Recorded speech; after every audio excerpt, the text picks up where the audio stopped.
ready to dive deep. Today we're tackling quantum computing, specifically looking at Yurgo Schneppat's work, quantum gate model. Yeah, that's quantum gate models in English. Right. Schneppat goes pretty deep, huh? But, Mm. why should we care about all this quantum stuff anyway? Well, Schneepat really lays the groundwork for understanding this whole field. It's like not just about faster computers, it's like a whole new way of thinking about computation. Totally. Okay, but before we get too far ahead, maybe we should start with the basics. Schneppat talks a lot about superposition and entanglement, and honestly, those are still kind of tough for me to wrap my head around. Yeah, they're definitely key to this whole quantum thing. Think of it like this. You've got your normal computer bit, right? It's a 0 or a 1. But a qubit, thanks to superposition, it can be both, like at the same time. Both at the same time, is that even possible? It's quantum. So yeah, it's like a coin that's heads, tails, and both all at once. That's what lets these quantum computers explore a ton of possibilities at once. Way faster for some problems. Okay, so it's not that they're just faster, they just work, like, fundamentally differently. Exactly. And then there's entanglement. Schneepat calls it spooky action at a distance. Basically, two entangled qubits, doesn't matter how far apart they are, they're linked. You look at one, you instantly know about the other. Whoa, so they're like communicating faster than light. Didn't Einstein have a problem with that? Huh, yeah, but that's quantum mechanics. So we've got these super-powered qubits, right, thanks to superposition and entanglement.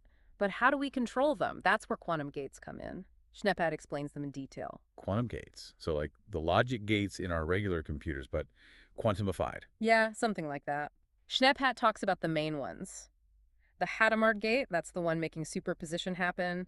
The CNOT gate, that entangles the qubits. And then the T gate. This one, Schneepat says it's super important for doing any computation you can think of. Wait, so any computation, like Yeah. anything at all? Exactly. Imagine having, I don't know, Legos. But you can build literally anything with them, a tiny house or a giant spaceship. That's kind of like what universal computation means in this quantum world. We combine these basic quantum gates and bam, we get complex algorithms able to solve stuff regular computers just can't. That's wild. But I'm guessing building a quantum computer isn't as easy as like snapping Legos together. Yeah, Schneepat definitely doesn't shy away from the challenges here. He gets into how we're actually building these qubits in the real world. It's not just theory anymore. He mentioned superconducting circuits, trapped ions, even photons. That's a lot of different approaches. Each one's got its strengths and weaknesses. Schneepat explains those too. Superconducting circuits, they're popular but need crazy low temperatures, like colder than space. Whoa, colder than space. Yeah. Then you've got trapped ions. They hold onto their quantum states for longer, which is good, but making lots of them is tough. And then photons. They're stable and good at moving information around, but controlling them at this quantum level is a whole other challenge. So each method has its own problems to solve. Yeah, and developing good quantum computers really depends on overcoming those problems. It's fascinating stuff. Okay, so we've got these powerful qubits, universal gates to play with them, and a bunch of ways to build these computers. But what can we actually do with them? That's where the algorithms come in. Yeah. Schneepat introduces a couple of the really big ones. Algorithms. Yeah. Right, the instructions telling the computer what to do. Exactly. And Schneepat points out a few that could totally change entire fields, like Shor's algorithm, for example. This one's got some implications. Implications, like what? Well, it could crack the encryption systems we use for, pretty much everything online. That's a little scary, to be honest. Yeah, cybersecurity is a big concern with these powerful quantum computers. Schneepat definitely brings that up. So our online transactions, our data, all vulnerable. Potentially, yeah. It's something to think about. Definitely. And what about this Grover's algorithm? Schneepat said that one's super fast at searching. Yeah, it's like imagine looking for a specific grain of sand on a whole beach. Grover's algorithm could do that in a snap.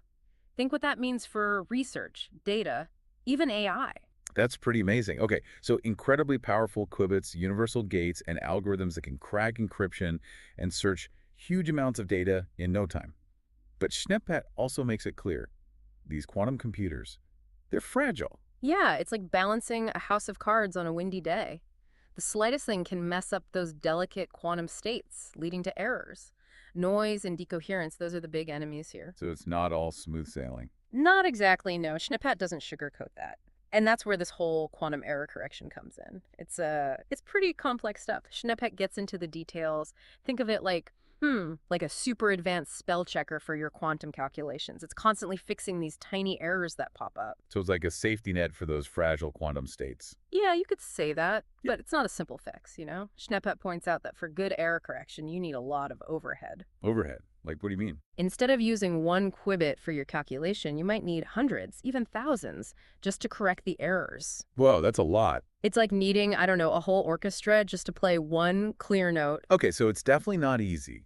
But where does that leave us? Is all this potential just theoretical, or are there actual, like, practical things we can do with quantum computing? Well, Schnepphat definitely sees the potential, even with all the challenges. He talks about, like, a future where quantum computers are transforming everything. Now that's what I'm talking about. Yeah, he paints a picture of, quantum computers being used to simulate molecules for drug discovery or to finally figure out how proteins fold. These are things that regular computers just can't handle. So, like, personalized medicine, understanding diseases like Alzheimer's, huge potential there. Exactly. It's like trying to model the whole universe on an abacus. Quantum computers offer a whole new way of approaching these super complex problems. And it goes beyond medicine, right? Mm-hmm. Didn't Schneppet mention material science too? Yeah, quantum simulations could help us discover new materials with, like, crazy properties. Lighter than steel, but stronger than diamond, maybe. Or superconductors that work at room temperature. And what about AI? Didn't Schneppet talk about that too? Yeah, he suggests that quantum computers could make machine learning algorithms, super powerful AI systems with capabilities we can't even imagine right now. AI with, like, Mm. actual intuition, solving problems that are way beyond us. It's possible. Faster drug discovery, personalized medicine, smarter AI. It's pretty exciting stuff. Mind-blowing. But Schneppet doesn't just talk about the good stuff, right? Yeah. He also mentions the ethical questions that come up with this technology. Right. Like any powerful tool, there's a potential for, unintended consequences. Snapchat brings that up too. But, like, what happens if that Shor's algorithm gets into the wrong hands? Our whole digital world could be at risk. Yeah, that's a real concern. The same power that could revolutionize cryptography could also be used for bad stuff. It's a double-edged sword. Definitely. Schneppet acknowledges that. We need to be thinking about safeguards and security measures now. And it's not just about security, There's the social impact of widespread quantum computing, too. Like, what happens to jobs when these computers can do things that humans do now? Exactly. Schneppet makes a good point. We need to start preparing for these changes. It's not just about the tech, it's about what happens to society. So Schneppek gives us this great overview of quantum gate models, right? From the crazy physics behind them to the real-world challenges of building them to the amazing possibilities for the future. He does a great job of connecting all the dots. It's complex, but Schneppet's writing makes it really engaging. Yeah, he's a great explainer. But it feels like we've only scratched the surface. I mean, this is just one piece of the quantum computing puzzle, isn't it? Oh, yeah, absolutely. This deep dive with Schneppet's quantum gate model, it gives us a good foundation, but the field is constantly moving. So much research going on. It's a really exciting time to be following this. Totally agree. It feels like we're, like, right on the edge of something huge?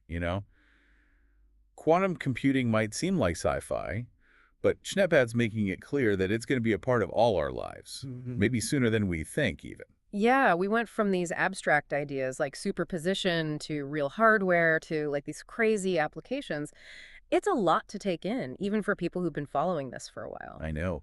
Schneppat talks about all these different ways to build quantum computers, each with their own, good and bad points. And then there are those game-changing algorithms like Shor's and Grover's. They could completely change everything from security to how we find information. Absolutely. Quantum computing isn't just an upgrade. It's a whole new way of doing things, computationally. But Schneppat's also really upfront about the challenges, Oh, right? definitely. Noise and decoherence, they're still huge obstacles. It's incredible that researchers have gotten this far, but it's going to be a long road before we've all got quantum computers on our desks. And we can't just ignore the bigger picture stuff, the ethical questions, the impact on society. Schneppet talks about how important it is to have those conversations now. Yeah, before it's too late and the tech is everywhere. Right. Because the benefits of quantum computing could be massive. No doubt. But we have to be careful, otherwise we could just make existing inequalities worse. This deep dive into Schneppat's quantum gate model has been amazing. I feel like we've just scratched the surface of this whole quantum computing world. Yeah, it's a complex field, that's for sure. But I think this deep dive gave us a good starting point. Schneppat lays it all out really well. He does. Okay, so for everyone listening, here's something to think about. Schneppat focuses mainly on the technical side, but what about the human side of quantum computing? That's a good question. Like, what happens when this technology, with all its potential to disrupt things, becomes accessible to everyone? Right. How will it change our lives, our jobs, even how we think about what it means to be human? And what kind of new ethical dilemmas will we have to deal with? There's so much to think about.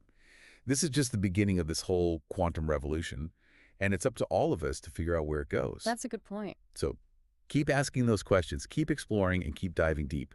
That's what we'll be doing here on the Deep Dive as we keep looking at the cutting edge of knowledge and this crazy world of quantum computing.